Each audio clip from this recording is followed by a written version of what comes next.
So hey everyone. তো আজকে আমি আগে কিছু কথা বলে নিই, তারপরে কোথায় যাচ্ছি সেটা তোমাদেরকে পরে বলছি।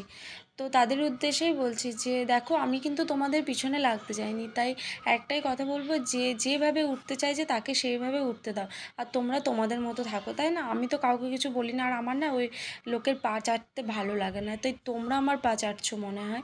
তো সেটাই বলছি যে নিজেরা নিজেদের মতন করে বাঁচো, আমি আমার মতন করে বাঁচছি। তো আমি কি করছি, কি পড়ছি, কি খাচ্ছি, এত আমাকে নিয়ে মাথা ব্যথা করো না, তোমরা তোমাদের মতোই থাকো, এটাই আমি বলবো।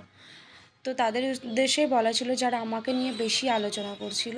তো দেখো, আজকে বেরিয়ে গেছিলাম সন্ধ্যেবেলা, আর কি দুদিন পরেই তো রক্ষাবন্ধন, তো এই রাখি কিনে নিয়ে চলে এলাম।